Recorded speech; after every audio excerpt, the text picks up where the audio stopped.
Gracias, César. Bueno, como me presentó César, yo soy profesor en la Universidad de Valparaíso. Sí, mi especialidad es modelación en el sistema terrestre.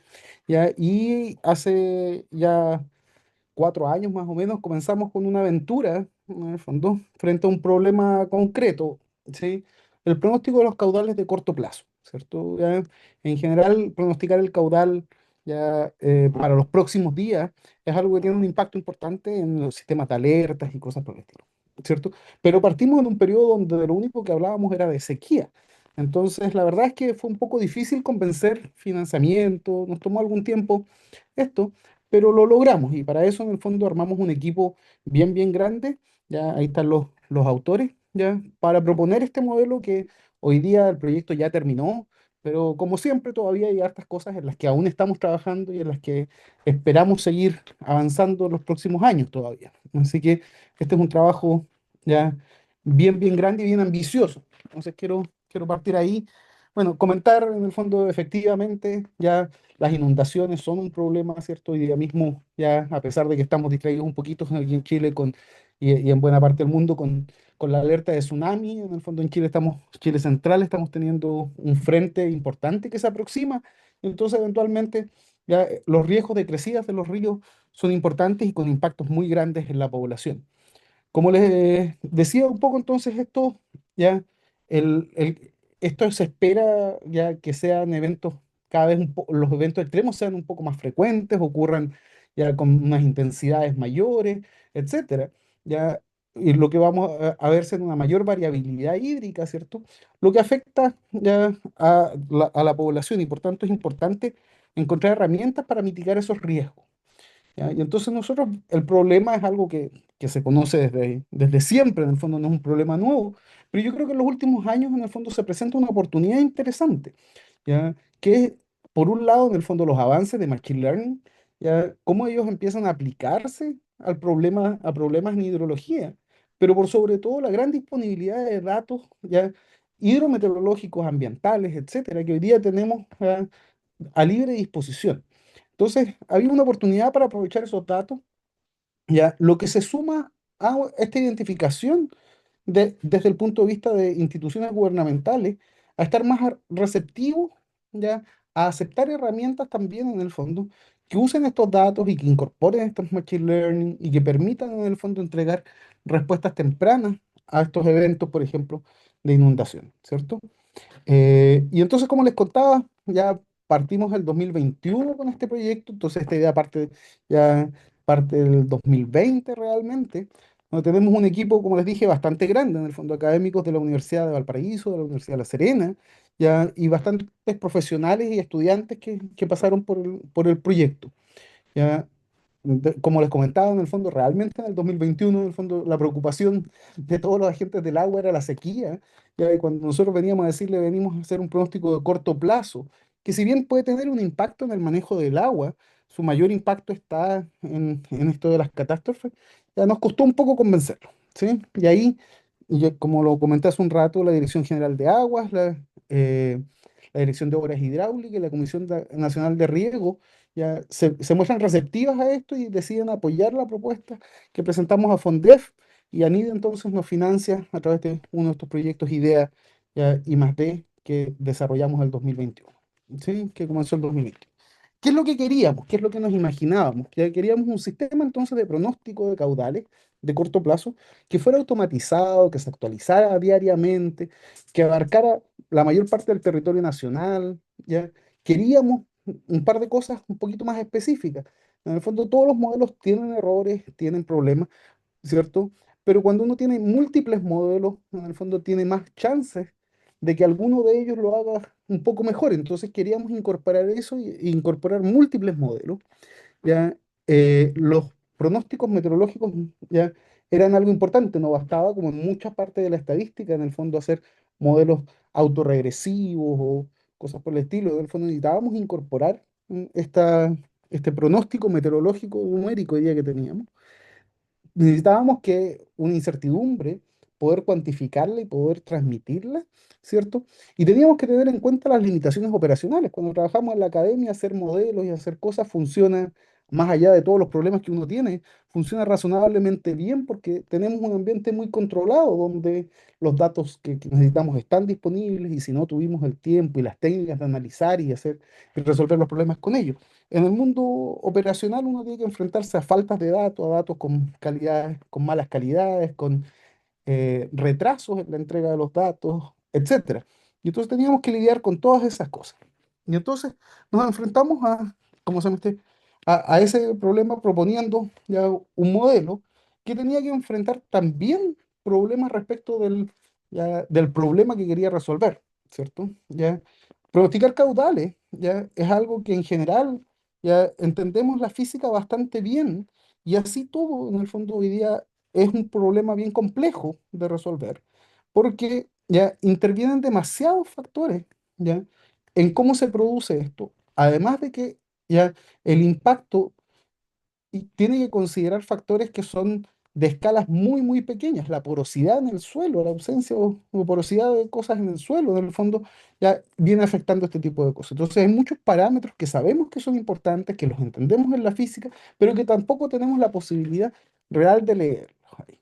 Y entonces, en Chile, ya tenemos una variabilidad geomorfológica y climática muy, muy grande, lo que es un tremendo desafío, porque entonces hacer un modelo que sea capaz de representar todo eso ya no es algo tan sencillo, ya por un lado, pero por el otro ofrece una oportunidad muy interesante. Si lo logramos y somos capaces de hacer eso, ya tenemos la posibilidad de algo que se pueda expandir aún más en el fondo, porque fuimos capaces de capturar esa, esa diversidad. Y entonces eso nos ofrece la oportunidad de poder intentar que modelos de Machine Learning no solo aprendan a responder a los datos, sino que aprendan de alguna manera a representar los procesos internos que hay. Y esa era nuestra visión desde el punto de vista académico, ¿cierto? Eh, Como decía, en el fondo el sistema es muy, muy complejo. Ya cada vez que ya queremos representar el caudal, este depende de cosas ya más o menos obvias como la precipitación, ¿cierto? O la nieve que tenemos disponible.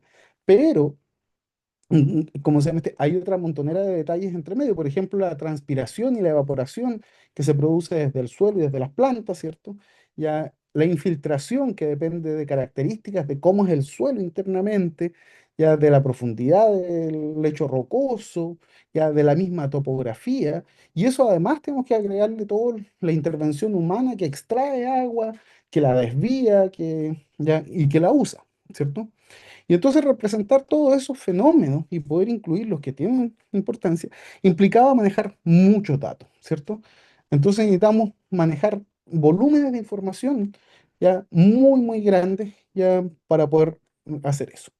Y entonces lo que nos pusimos ya de manera más concreta fue hacer un sistema que efectivamente sea capaz de capturar información, ya partiendo desde ahí, desde ir y buscar la información, ¿cierto? Procesarla, llevarla a los datos para cada una de las cuencas, de los puntos en los que nos interesa hacer los pronósticos, prepararlo de manera que sea suficiente para poder construir los modelos, pero también para que se pueda ejecutar de manera operacional. ¿Ya? Y esos datos alimentaran a varios modelos. Finalmente terminamos con tres modelos diferentes en el fondo, uno basado en Random Forest, otro en redes neuronales convolucionales y uno en Long Short Term Memory. Y cada uno de estos modelos ya no solo queríamos el pronóstico como el valor, sino que queríamos una incertidumbre. Y entonces, en realidad, cada uno de estos modelos los construimos de manera que podamos tener ya un ensemble, ¿ya? Y de esa manera conocer la distribución de los pronósticos de cada uno de ellos. Ya de esa distribución ya nos capturamos esencialmente la media y su desviación estándar de los pronósticos de cada uno de ellos que alimentan a una nueva red neuronal, que esta red neuronal tiene la ventaja, ¿ya?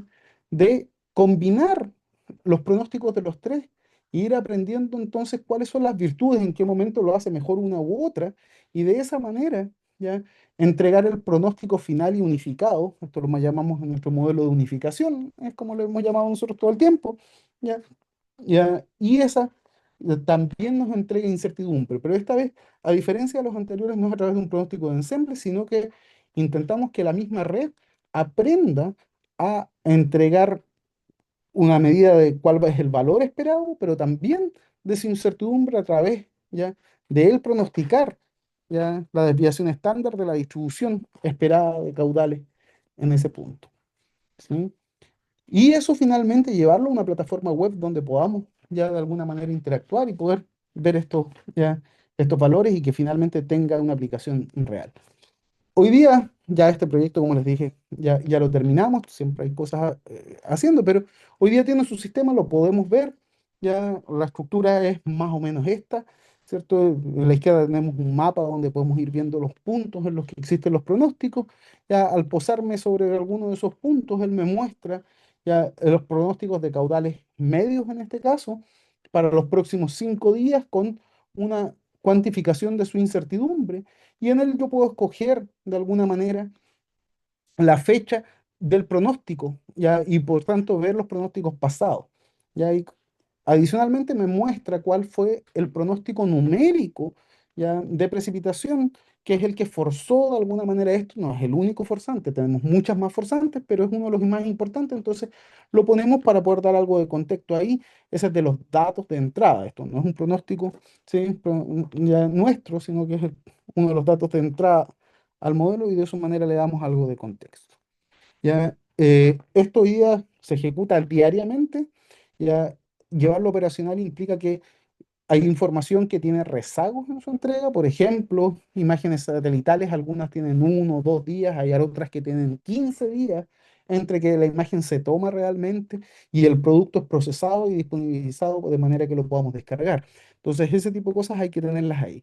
Lamentablemente, todavía el acceso a la web es limitado porque estamos en un periodo de marcha blanca con la Dirección General de Aguas, que es quien va a tomar este modelo y lo va a implementar de manera operacional y real como el modelo oficial de pronóstico de caudales para Chile, ¿cierto? Ya entonces estamos todavía en ese periodo de marcha blanca porque ya hay que estar seguro de que esto está funcionando bien antes de llevarlo a la población que puede tomar decisiones que tienen consecuencias importantes. Hay a veces ya vidas en riesgo producto de esto. Entonces, ya, los pronósticos están disponibles aquí para verse desde el año 2021 en adelante y tenemos más de 200 puntos en el fondo en los que podemos ver nuestro pronóstico hoy día. Sí, como les decía, ya lamentablemente está cerrado. Y entonces, ya yendo un poquito más al centro ahora, entonces, de qué es lo que hace el modelo, lo primero es, como siempre en estas cosas de Machine Learning, entender que los datos son lo crucial. ¿Cierto? Entonces, ya lo primero es que el pronóstico del caudal en un punto depende de lo que ocurre aguas arriba de él en un área, que es lo que vamos a llamar cuencas aportantes, ¿cierto? Y esas cuencas aportantes en el fondo varían mucho, depende de cuál es el punto de mi interés. Entonces, yo me voy a ubicar en un punto cualquiera y caracterizar esa cuenca, le tengo que entregar cosas como el área de esa cuenca, la altura media, la altura máxima, la mínima, los tipos de suelos que hay adentro, si es que hay glaciares o no, por ejemplo, ya derechos de aprovechamiento de aguas que existen hoy día, que nos hablan un poco de cuánta agua se ocupa. Ya son variables estáticas en el fondo que su principal función es caracterizar entonces ya qué es lo que es el área ya de esa cuenca aportante que aporta al punto. ¿Ya? Después tenemos variables dinámicas que nos permiten representar qué es lo que ha ocurrido en el tiempo con esta cuenca. ¿Ya? Típicamente aquí estamos hablando del pasado reciente, ¿ya? Porque no es lo mismo en el fondo que yo tenga una lluvia sobre una cuenca que lleva un periodo muy, muy seco, ¿ya? Versus la misma lluvia en esa cuenca, pero después de un periodo en el que ya veníamos teniendo muchas lluvias, el suelo va a estar más saturado, menos saturado, ¿sí? La permeabilidad del suelo va a cambiar, etcétera. ¿Ya? Y eso va a llevar en el fondo a que tenga una respuesta distinta. Y entonces es importante entender ya esta condición en la que está la cuenca, ¿ya? De la misma manera en la que podemos pensar que la cuenca tiene una memoria, ¿cierto? El caudal de hoy no depende solo de la lluvia de hoy, sino que de todo lo que ha venido pasando en el pasado, ¿ya? ¿Cómo se llama de esa cuenca? Y ahí tenemos entonces productos satelitales, tenemos análisis climáticos, que son modelos combinados con observaciones, ¿cierto? Ya que tienen todas estas variables hidrometeorológicas ahí. Y por suerte por supuesto que tenemos la forzante meteorológica del pronóstico meteorológico que me indica qué es lo que va a ocurrir en los próximos 5 días, donde incorporamos varias variables en el fondo que de alguna manera u otra van teniendo relación con qué es lo que ocurre ya, en la cuenca en esos días en los que vamos a hacer el pronóstico. Y entonces con eso construimos una base de datos ya bastante grande. Para eso, en el fondo, tuvimos que hacer un procesamiento de muchos datos, mayormente eran archivos raster, esto entendamos como imágenes o mapas, ¿cierto? Que representan píxeles, ya muchos de ellos había que agregarlos temporalmente, porque nosotros estamos preocupados del problema a nivel diario, pero hay datos que vienen cada 6 horas, cada 3 horas, cada media hora, entonces esos necesitaban agregarse de manera diaria. Y después, en el fondo, había que hacer ya toda la estadística espacial en el área de la cuenca portante que a nosotros nos interesaba para cada uno de los puntos en los que queríamos hacer el pronóstico y ahí calcular entonces distintos estadísticos como fueran la media, algunos percentiles cuando tenga sentido, ya desviaciones estándar de los valores de cada una de estas variables adentro de esa cuenca que nos pudieran permitir encontrar esto. ¿Ya? Eh, Datos, en el fondo, descargamos ya más de 40 terabytes de datos para construir esto. Ya el procesamiento de la base de datos, ya que de desarrollo del modelo en el fondo fue entre el 2000 y el 2021, ¿cierto? Ya esa base de datos hoy día lleva a datos, series de tiempo y variables estáticas por cada uno de estos puntos de interés, en el fondo eran más de 4 gigas, o sea, imagínense Excel, ya un CSV de 4 gigas, ya son CSVs muy grandes, teníamos más de 160 variables, ya tuvimos ya el cuidado de tener fuentes de datos operacionales muy robustas, entonces tenemos una pérdida de datos muy pequeño, y esto lo preparamos para un conjunto de 430 puntos en total a lo largo de Chile, de los cuales solo 273 fueron realmente usados para el entrenamiento.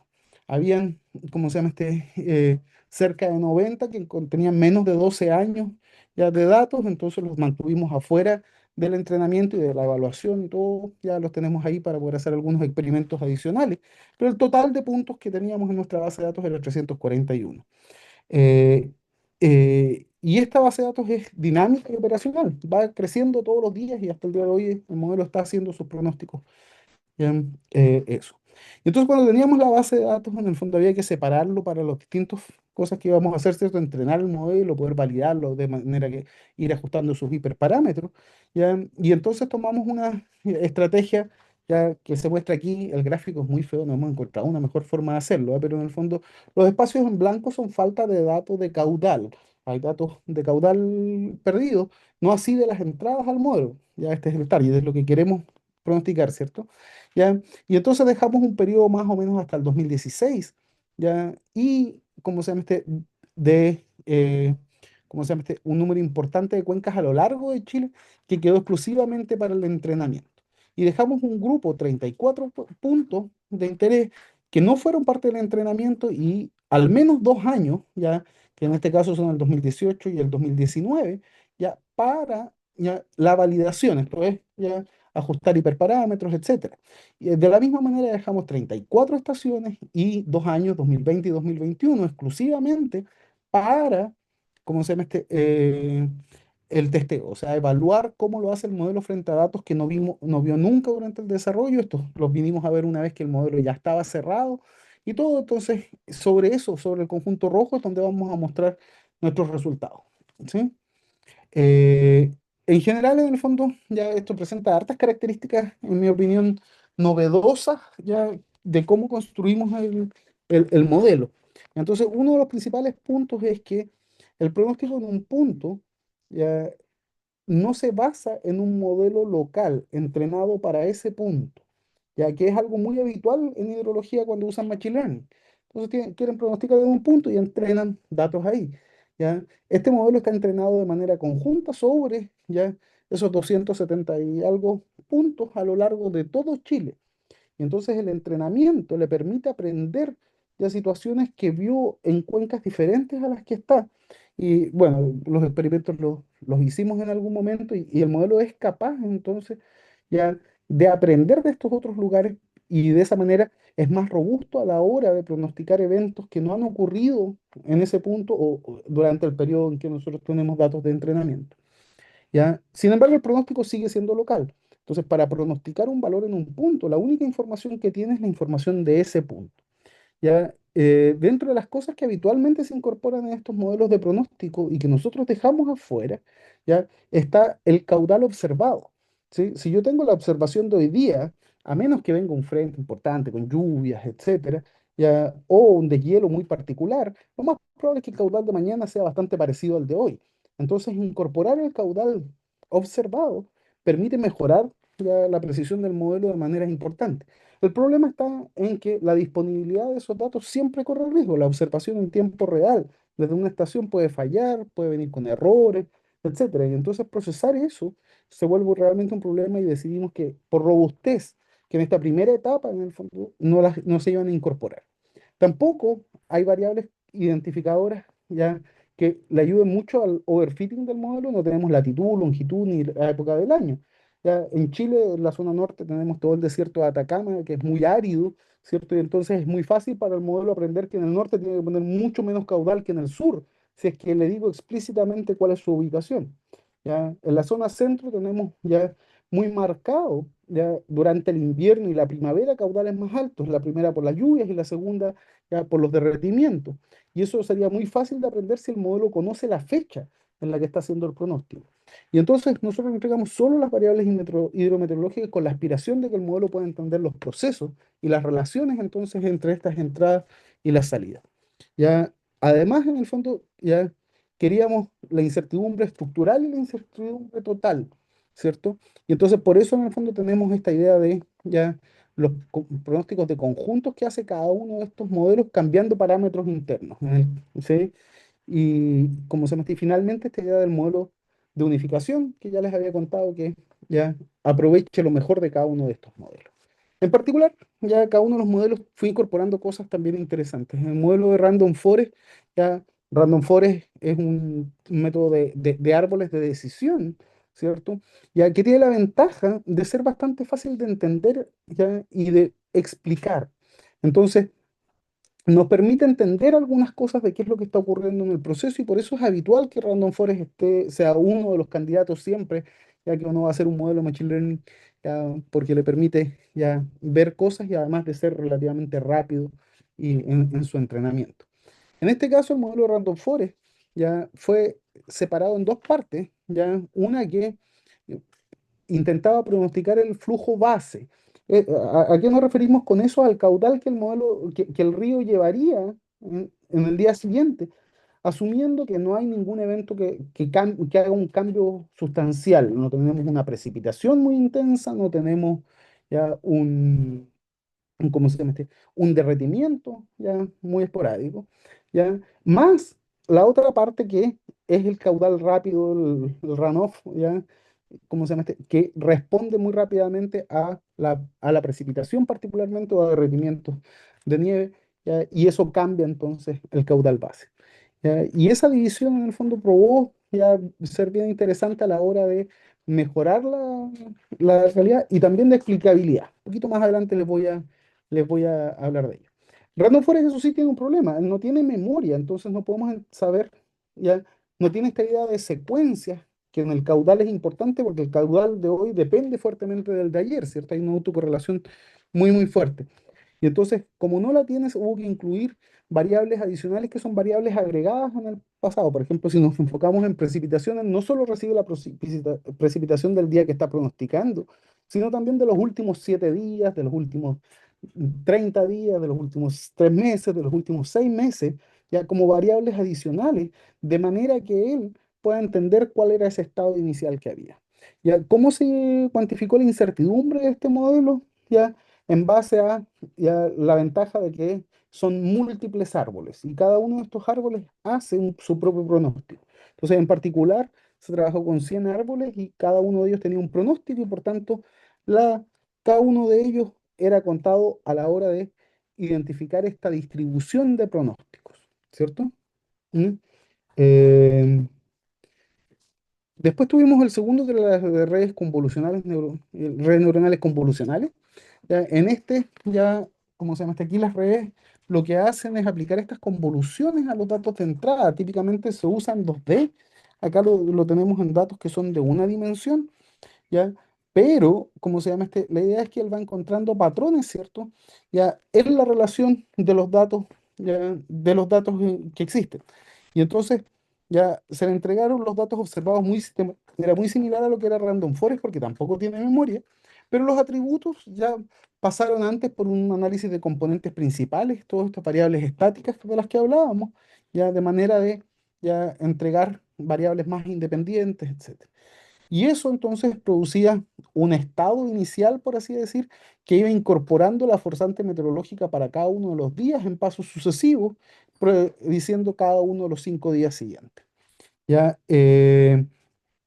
Como se, y este es un único modelo, a diferencia de Random Forest, que teníamos un modelo por día. ¿Ya? Y como se llama aquí el modelo es un único modelo que va entregando esto. Y finalmente el STM, ya que es una red neuronal recurrente, ¿cierto? Donde lo que tenemos en el fondo son neuronas que tienen ya, como se llama memoria y una capacidad de olvido, ¿cierto? Que van alimentando al estado siguiente, ¿sí?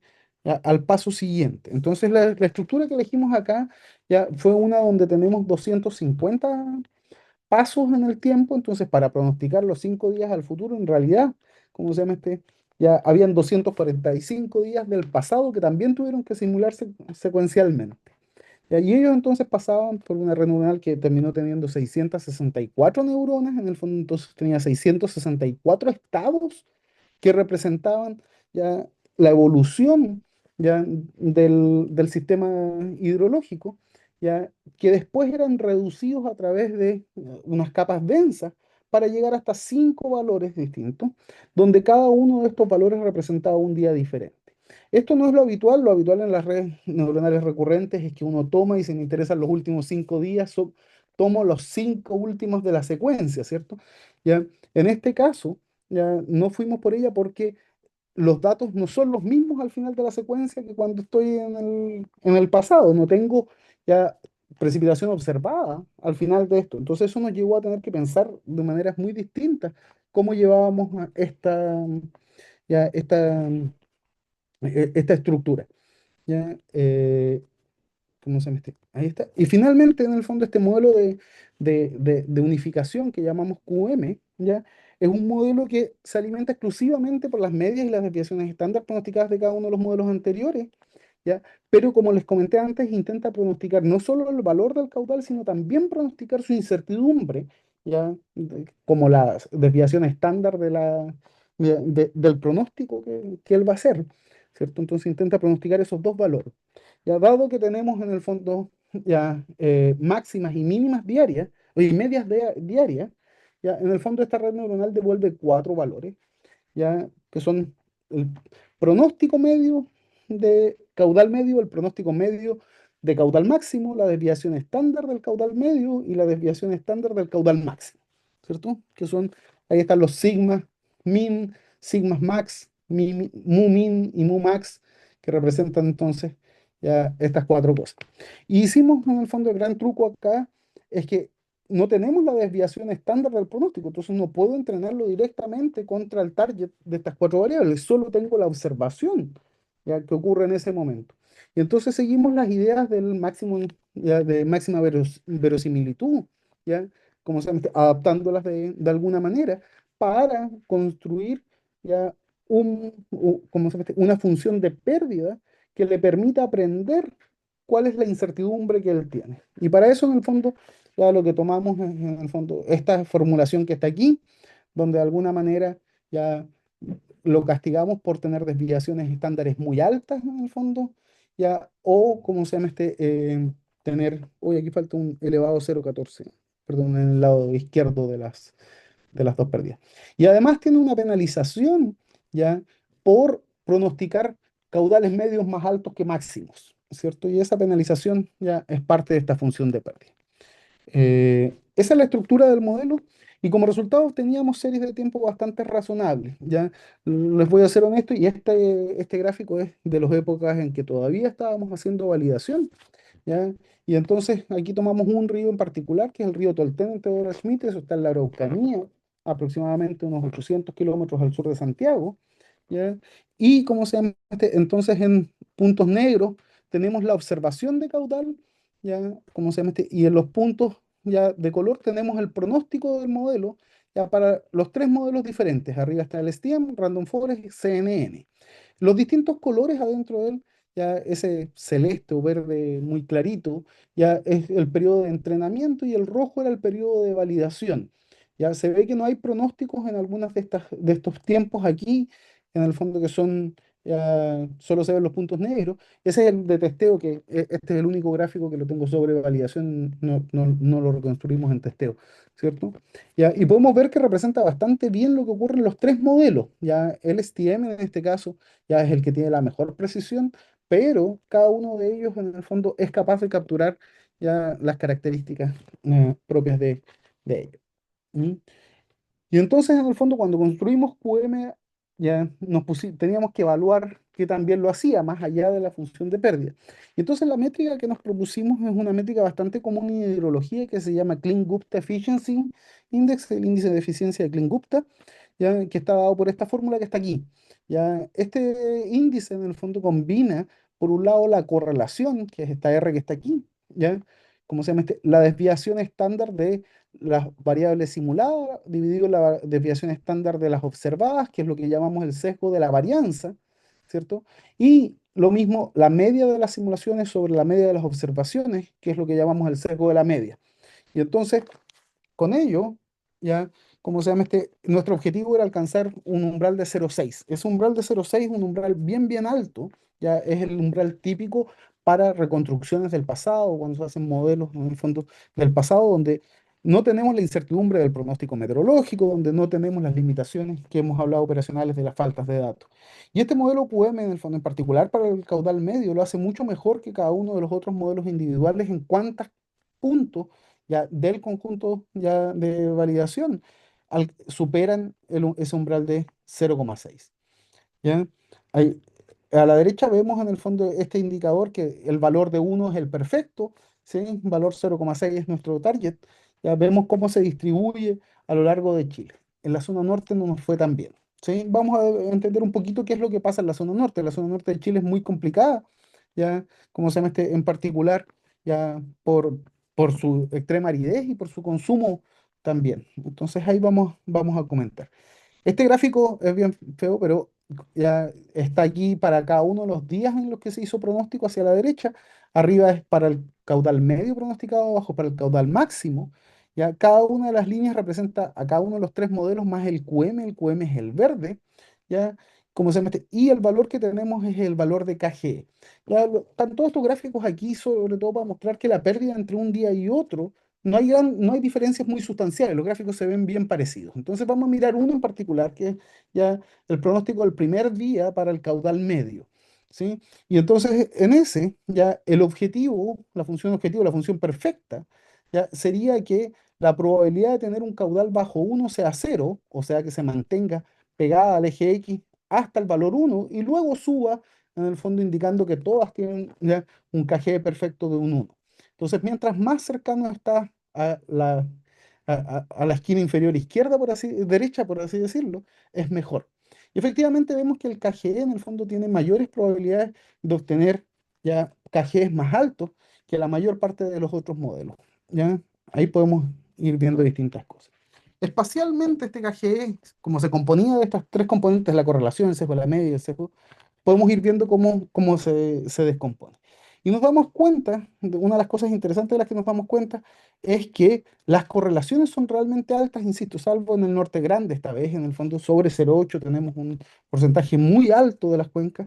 Y la correlación es importante porque es la que nos habla de esa variabilidad del día a día, ¿cierto? Y nos permite de alguna manera establecer sistemas de alerta. Entonces, a pesar de que no alcanzamos el KGE en algunos puntos, el KGE de 0,6, estas correlaciones nos abren la puerta a poder mejorar para poder seguir avanzando.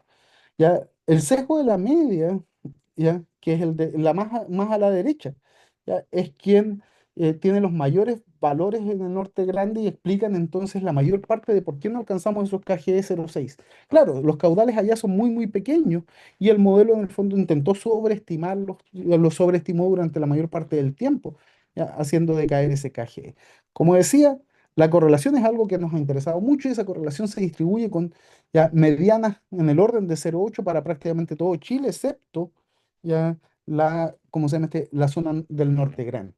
Ya aquí tenemos entonces la correlación en el eje y lo- cada 5 días de pronóstico, en el fondo viendo que tampoco decae mucho ya la calidad del pronóstico en el fondo a medida que avanzan los días en nuestro pronóstico, ¿ya? Y, como se llama eso nos deja bien contentos.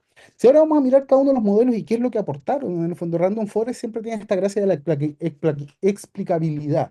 Y efectivamente entonces podemos ver que esa parte que era del flujo base se explica mayormente, no voy a explicar los códigos de las variables que tenemos ahí, tenemos estas variables que tuvimos que diseñar un buen sistema de códigos, ¿cierto? Para manejarlas, pero ya esencialmente las dos primeras variables hablan de ya el agua precipitada durante los 6 y los 3 meses anteriores. Entonces el caudal base depende mucho de cuánto ha llovido en un periodo de un par de meses antes ya de eso. Mientras que ese flujo más rápido, ese runoff, efectivamente depende ya de la precipitación del día y la precipitación del día anterior. Ya, y ya lo que es consistente con lo que entendíamos. Y de esa manera podemos seguir explorando y encontrando ya más cosas. El STM, por el contrario, ya como se llama no, nos ha entregado hartas otras cosas con las que fuimos aprendiendo. Entonces, por ejemplo, acá tenemos ya cómo se compara esta idea de haber entrenado conjuntamente todos, sobre todos los puntos en Chile, versus haber entrenado cada una individualmente. Entonces, con el STM se hizo este experimento, este es un artículo que está hoy día en revisión, ¿sí? Y cómo se llama y ya, ¿qué podemos ver? De nuevo, recuerden, mientras más abajo, más cercano, es mejor, ¿cierto? Entonces, nos damos cuenta que en azul, el modelo regional, como se llama lo hace más mal, ya está más arriba que el naranjo, que son los locales en el fondo, pero solo eso ocurre cuando estamos en el rango de los puntos en los que lo hacemos relativamente mal, ¿sí? Como se llama cuando nos vamos a los puntos en que lo hace relativamente bien, ya el modelo regional lo hace levemente superior. Pero vamos a ver que ya eso, si bien no se refleja en el total, cuando miramos en el fondo la capacidad de predecir si va a exceder el percentil 90 o no, se transforma en una capacidad mucho mayor. Ya, de hecho, si vemos en el fondo ya la accuracy, ya la precisión, accuracy, ya entre el regional y el local son bastante similares, ya, pero la precisión y el recall, o sea, la capacidad de identificar ya, ¿cómo se mete? Ya, el enfoque en identificar pocos falsos positivos y pocos falsos negativos, ya, el modelo regional es mucho mejor ya, que el modelo local. Y eso se ve también en el fondo en las correlaciones. Las correlaciones en particular son mucho mejor capturadas en el modelo regional, ya producto de ser capaz de capturar esa variabilidad del día a día. Ya la varianza, el sesgo de la varianza también es mucho mejor. Estos gráficos de abajo se interpretan distintos. El ideal ya, es que sigo el eje X hasta el 1, subo y después sigo el eje X pero arriba, ¿cierto? Ya, y entonces el azul, ya, que es el modelo regional, está mucho más cercano al perfecto que el local, que representa ya sesgos en la varianza muy alto comparado con el otro. Sin embargo, en el sesgo de la media, los modelos locales lo hacen levemente mejor. Nos comparamos también con otros modelos, el modelo GeoGlows del Centro Europeo de Pronóstico del Tiempo, ¿ya? Y en el norte grande, en el fondo, a pesar de que nosotros lo estamos haciendo mal, ya, perdón, en el norte, ya ellos, ya, como se llama todavía lo hacemos mucho mejor ya, que lo hace el modelo este modelo europeo. Y en la zona centro-sur de Chile, en el fondo lo hacemos más o menos parecido, hidrocele levemente superior. Todavía no es un análisis que todavía estamos haciendo, entonces estadística global todavía no la tenemos, pero ya eso es más o menos lo que estamos viendo. Como herramienta de pronóstico, voy a pasar un poco más rápido porque me estoy quedando sin tiempo, ¿ya? Como se llama ha sido bien útil, estas son crecidas del 2023, ¿ya? Donde podemos ver ya con distintos días de anticipación. Esto partió ya, esta fue una crecida que ocurrió el 24 de junio, que alcanzó 1800 metros cúbicos por segundo. Este es el río Ñuble en San Fabián, ya, como se llama donde venía con un caudal del orden de los 35 metros cúbicos por segundo, sube a 1800 metros cúbicos por segundo. Este es el pronóstico, entonces, 5 días antes, en el fondo de la ocurrencia, donde él ya comienza a ver que viene un crecimiento, ya el día ya 20 de junio, nosotros el primer día que ya está el 24 dentro del rango de pronóstico, ¿ya? Y el modelo está pronosticando un poco más de 2000 metros cúbicos 2200 metros cúbicos por segundo, ¿ya? como se llama lo que es un error considerable, pero mostrando ya esa capacidad de ver con anticipación la magnitud de esta crecida, ¿ya? Y ese pronóstico a medida que nos íbamos acercando al día de pronóstico en el fondo, ya iba mejorando bastante, ¿cierto? Voy a saltarme esto, ya, y entonces como conclusiones en el fondo para poder cerrar, ¿cómo se llama eh, es, por supuesto, en el fondo, contar que el HidroCL, a pesar de las limitaciones operacionales, ya cuando nos comparamos con modelos en el fondo que que corren para el pasado, con datos observados, con datos limpios, etcétera, todavía alcanzamos ya un rendimiento muy, muy razonable en cerca de 200 puntos. Ya la pérdida de rendimiento del modelo, ya a medida que avanzan los días de pronóstico, no es significativa, ¿cierto? Ya el entrenamiento regional ya supera el local, ¿cierto? Excepto en el sesgo de la media. Ya, ¿qué más tengo aquí? En el fondo, tenemos una muy, muy buena correlación, ¿cierto? Y el sesgo ya de la media en el norte chico es quien explica una porción importante del error en esa zona. Y eso, en el fondo, nos lleva al trabajo que estamos haciendo hoy día, en el fondo, que es, entre ellas, incorporar las observaciones, ¿sí? Tenemos ahí. Y lo voy a dejar mirando ya el pronóstico actual hoy día, ya para algunos ríos que vienen, en el fondo, que van a superar los percentiles 90 dentro de estos próximos días. ¿Sí? Excelente, Jorge, muchas gracias. Muy completa tu presentación. Se ve que hay una complejidad razonable en todo esto. Tenemos algunas preguntas.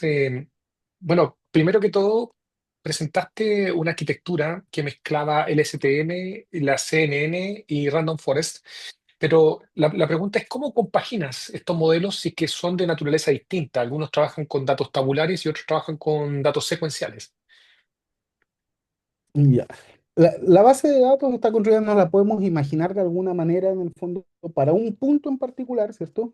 Ya como todo tabular. Ya entonces tenemos ya para cada día ya los valores de cada una de las variables de entrada y su caudal respectivo que había ahí. Ya la única diferencia con el STM es que yo tengo que ir alimentándole no solo la del día, sino que una secuencia de los días pasados. ¿Ya? Entonces, ya honestamente, entonces era duplicar los datos ya 250 veces en el fondo, ¿cierto? Ok, Para una pero en secuencia. resumen, todos estos pipelines, digamos, todas las líneas recibían la misma cantidad de información, no eran que tenían información parcial dividida, digamos. La base de datos se construye unificada para todos y cada uno extrae de ellos en el pipeline ya la información relevante para ellos. No son exactamente las mismas variables las que comen ellos. Como dije, Random Forest y CNN ya postprocesan algunas de estas, preprocesan algunas de estas, por ejemplo, Mm. acumulando sobre periodos del pasado. ¿Ya? Claro, y hablaste de PCA también, o sea, algunos deben tener un filtro y que otros no. CNN, ya la entrada, los atributos, solo las variables estáticas pasaron por un análisis de componentes principales porque son como 100 variables estáticas en el fondo donde hay hartas correlaciones entre ellos. ¿Sí? Ok, ok. Ya, Luis Díaz nos pregunta cuál fue el nivel de acierto o desempeño en la fase de entrenamiento y validación. Los números, la verdad que aquí no tengo los números exactos, pero como todos los modelos en el fondo siempre en el entrenamiento era levemente mejor, ¿ya? Pero la evaluación es un poco engañadora en nuestro caso, porque si recuerdan teníamos menos puntos, no solo menos tiempo en el fondo, que ya teníamos menos puntos donde evaluar el modelo en el entrenamiento, porque dejamos algunos puntos completamente afuera. Y entonces ya había una cierta degradación entre entrenamiento y testeo, pero no habían signos de sobreajuste, que es probablemente la pregunta importante detrás en el fondo. Y por el contrario, sí nos dimos cuenta de que la proporción de cuencas que alcanzaban ese umbral que nosotros nos pusimos de 0,6, ya, en estas cuencas que no fueron parte de los datos de entrenamiento respecto de las que sí lo fueron, se mantenía más o menos constante, hablando de que el modelo aprendió a generalizar, ya, entonces, Mm. ya, lamentablemente no tengo los números ahora aquí en mi cabeza, son demasiados números para tener en en mi cabeza, así que, Sí, Jorge, pero he Jorge, respondido. aquí veo algo que me llama mucho la atención. Si entiendo bien, los colores rojos son los testing. Sí, correcto. Y entonces tenemos un bloque rojo que está al final, que es un forecasting, pero tenemos un bloque rojo intermedio, que está entre medio, digamos, dentro de los datos de validación. Y eso de alguna manera, si nosotros vamos a testear con esos datos, ¿no estaríamos sesgando un poco el test porque estamos entregando datos de validación posteriores? Eh, El problema con los datos geoespaciales en el fondo vienen por las autocorrelaciones que tenemos en todas partes, ¿cierto? Hay autocorrelaciones espaciales y hay autocorrelaciones temporales. Entonces, uno espera que el conjunto de testeo sea absolutamente independiente, lo que es imposible, ¿cierto? Y por eso ya, como se llama dejamos, a diferencia de haber escogido al azar ciertos valores entre medio, dejamos un periodo. Y ese periodo entonces es el 2020-2021. Pero el hecho de que todos ellos sean secuenciales también sesga, en el fondo, ya la medida sobre el testeo. Y entonces ya nuestra meta fue dejar un 20% en el testing. Y entonces después de haber dejado en el fondo esos 2 años afuera, después de haber dejado los 2 años de validación, completamos este otro pedacito aquí que es más o menos medio año o un año casi, en el fondo, que va variando cuenca a cuenca, porque es para conseguir el porcentaje. ¿Ya? Cuando analizamos independientemente el 2021 respecto de 2020 y 2021 respecto de todo el conjunto de testeo, como se llama no hay diferencia significativa. Ok, ¿Entiendes? interesante. Ya, ok, aclaraste otra duda, digamos que no juntaste los conjuntos de test, sino los testeaste aparte. O Los lo datos hiciste que me tú. interesan sobre todo el conjunto de testeo, sobre todo el rojo, ya Mm, están resumidos ahí, pero ya, hicimos el experimento para ver. aparte, ok, entiendo, entiendo, sí. Mira, Diego Stalder nos dice lo siguiente: ¿cuál es el horizonte de predicción del modelo? Veo que los datos son diarios, ¿no? Son datos diarios y siempre pronostica 5 días. Ese es su horizonte Mm, de pronóstico. Entonces, cuando vemos, por ejemplo, los pronósticos acá, en el fondo, este es el pronóstico que se hizo el día 18 de junio para un punto en particular, lo hacemos en todos los puntos, ¿cierto? Pero para un punto en particular pronostica los 5 días a futuro. Ok, también nos pregunta cuánto de datos se entrenaron los modelos individuales y cuánto para el modelo unificado. Me imagino que se Eh, refiere al LSTM, que mostraste los modelos individuales, ¿no? Solo con el STM es con quien hicimos esta prueba, en el fondo, ya, y para cada uno de los datos, para cada uno de los puntos, cuando se entrenaron individualmente, ya se usó más o menos el mismo periodo de entrenamiento. No fue exactamente igual, porque el muestreo de alcanzar el 20%, ya, pero en el fondo, para cada punto, el modelo local tenía más o menos la misma cantidad de datos que tuvo el regional de ese punto. La diferencia, sí, es que en el local él conocía todos los puntos. Esos 68 que dejamos afuera para validación y testeo, que nunca entraron al entrenamiento, cuando lo hacíamos localmente, yo necesitaba entrenar uno específico para cada uno de esos puntos también, ¿cierto?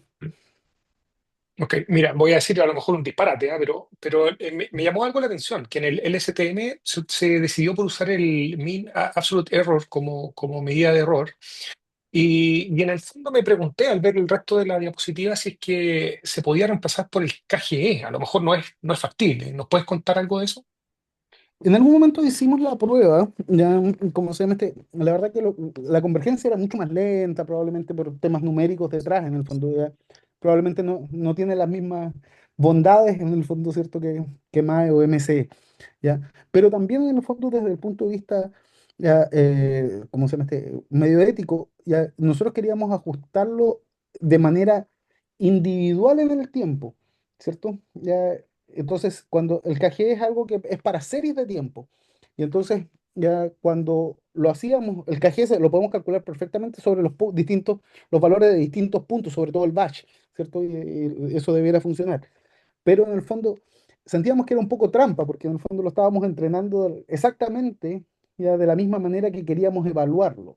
Y Mm, esa es una sola métrica. Lo que nosotros buscamos es que aprenda la capacidad de predecir los máximos, de producir los valles, de características un poco más blandas a veces de la serie, ya que no necesariamente están bien capturadas ahí. Entonces no íbamos a hacer trampa nosotros mismos, ya, entre otras cosas.